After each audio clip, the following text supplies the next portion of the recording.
इस समय की बड़ी खबर हिंदुस्तान और पाकिस्तान के लिए मैं आपको बता दूं कि खुशखबरी समझ लें आप। जिस तरीके से तनाव चल रहा था, हिंदुस्तान और पाकिस्तान का आपस में झड़प चल रही थी, एलओसी पर फायरिंग हो रही थी और मुख्तलिफ जगहों पर नुकसानात हो रहे थे, गोलाबारी और बमबारी हो रही थी, ड्रोन्स उड़ाए जा रहे थे। इसी हवाले से जम्मू कश्मीर की आवाम हो, हिंदुस्तान की जितनी भी आवाम हो और मुख्तलिफ जितने भी लोग इस वक्त हमें देख रहे हो, उन तमाम लोगों के लिए जो है बड़ी खबर निकल के सामने आ रही है। मैं आपको बताना चाहूँगा कि डोनाल्ड ट्रंप की जानिब से ट्वीट किया गया है और आपको बता दूं कि डोनाल्ड ट्रंप की जानिब से साफ तौर पर यह कहा गया है कि बहुत बड़ी बातचीत के बाद, पूरी रात बातचीत के बाद जो है यूनाइटेड स्टेट की और इसी के साथ साथ इंडिया और पाकिस्तान को लेकर जो बातचीत हुई है उसमें फुल तौर पर, इमीडिएट तौर पर जो है सीज फायर एक्सेप्ट कर लिया है और वो इस पर राजी हो चुके हैं। मैं आपको बताना चाहूँगा कि ये कहा है, congratulations to both countries on using common sense and great intelligence. Thank you for your attention to this matter. मैं आपको बता दूं कि डोनाल्ड ट्रंप की जानिब से ये ट्वीट हुआ है। ओवरऑल सिचुएशन जो पेचीदा थी, लोग दुआएं कर रहे थे, कई सारे लोग जो है वो दुआएं कर रहे थे कि जल्द से जल्द ये मसला हल हो जाए,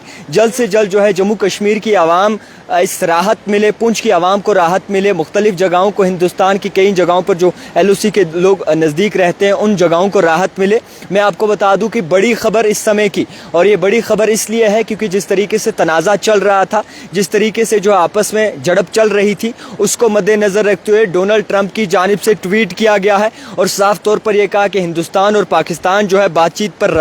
रजामंदी हो चुकी है उनकी, और इसी के साथ साथ जो है एग्रीमेंट साइन हो चुका है सीज फायर का। और ये भी बताया गया है कि कांग्रेचुलेशंस दोनों कंट्रीज को जिन्होंने जो है अपना सेंस इस्तेमाल करके जो है बाकायदा तौर पर रजामंदी किया है। मैं आपको बता दूं कि ओवरऑल जो सिचुएशन पैनिक हुई थी और जिस तरीके से सिचुएशन पैनिक बनी थी उसको लेकर कई सारी मुठभेड़ रही, कई सारी जगहों पर नुकसानात हुए, कई सारे लोगों को परेशानी उठानी पड़ी, कई सारे लोगों की जानें गई, चाहे वो पाकिस्तान की बात करें, मुल्क हिंदुस्तान की बात करें। तो ओवरऑल जो इस वक्त सिचुएशन बनी थी इंडिया और पाकिस्तान को लेकर, इंडिया और पाकिस्तान ने एग्री कर लिया है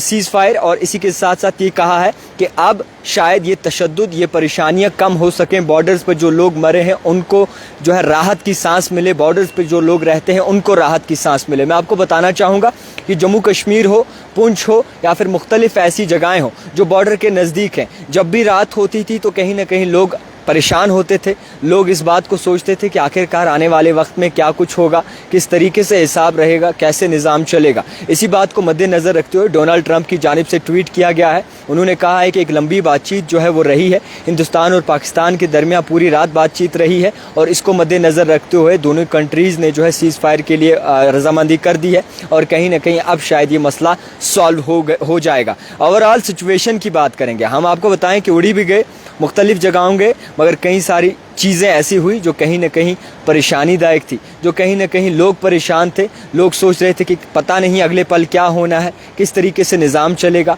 और कौन सी गोलाबारी होने वाली है, किस तरीके से कहाँ से शल आएगा, कहाँ से जो है गोलियाँ आएंगी। इस बात को लेकर जो है मुख्तलिफ परेशानियां जो है वो देखने को मिल रही थी, मगर आपको बता दूं कि दोनों मुल्कों ने, हिंदुस्तान और पाकिस्तान ने एग्री कर लिया है full and mandate cease fire, says US president Donald Trump. तो फिलहाल उम्मीद करते हैं कि अच्छे दिन आएंगे, सही तरीके से जो है निज़ाम चलेगा, उम्मीद करते हैं कि सही हिसाब बेहतर रहेगा। दिखते रहिए द टाइपराइटर जावेद खान के साथ।